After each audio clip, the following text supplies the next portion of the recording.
Now, yesterday, Democratic Senator Elizabeth Warren rolled out a new anti-corruption bill that would bar members of Congress, federal judges, White House cabinet members, all of them from owning and trading individual stocks. It also seeks to almost totally ban lobbyists in D.C. This comes 2 weeks after New York Republican Congressman Chris Collins was indicted for insider trading. Warren also said she is focused on the midterm elections and not running for president in 2020. But after her latest authoritarian bill proposal, does anybody really buy that hot pile? Joining me now from Reason.com, where he serves as managing editor and one of the world's foremost Obamacare, healthcare, and cocktail experts, Peter Suderman is back in action. This, to me, looks like a great case of individualism versus statism, and she really wants the state to be the moral arbiter of everything.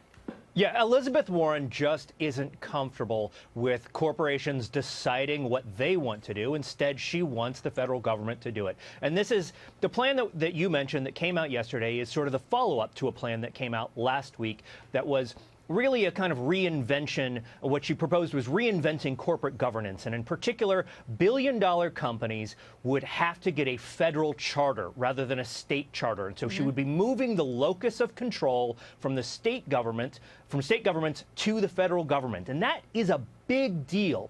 And I think what you really see with both of these plans, and when you put them together, is that Elizabeth Warren just isn't comfortable with market mechanisms, with leaving corporations to figure out how they want to run their business. Instead, what she wants is for lawmakers, for the federal government to be doing that for them. Yeah, and she also isn't comfortable with individuals taking ownership in some publicly traded companies, which is weird because she is worth up to $10 million. That is her net worth. It's usually pegged around $8.5 million, and that puts her in the 1%. She also she's pretty heavily invested in mutual funds.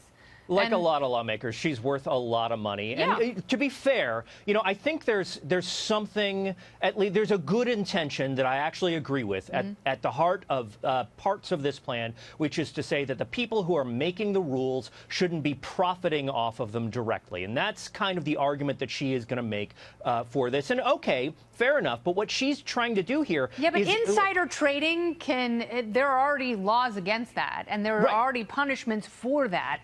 Although legislators are exempt from some of those rules, but what I think, I mean, it's really telling, I think, the approach that she's going after here, which is she's going to give more power to lawmakers, to the federal government, and at the same time, she's going to remove them from actually owning things themselves. Okay, that's fine. So let's say a group of lawmakers from the federal government instead. Exactly that's right. Your problem. But the problem is these major corporations now see that federal lawmakers are in charge of their fate. So what does that do? That creates an even stronger bond between corporations and government, and that makes cronyism in this country that much worse.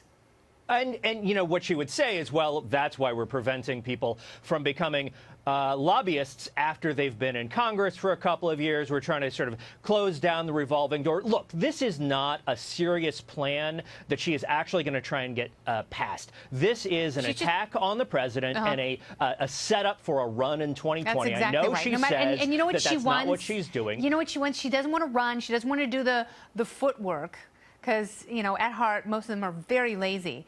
But what she wants to be drafted.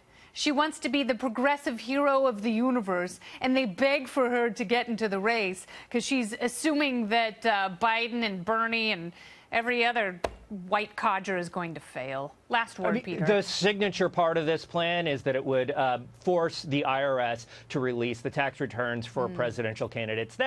This is really an op-ed about how she doesn't like President Trump. It's not a serious plan. You know what? And come up with more serious plans that make the economy better for everyone.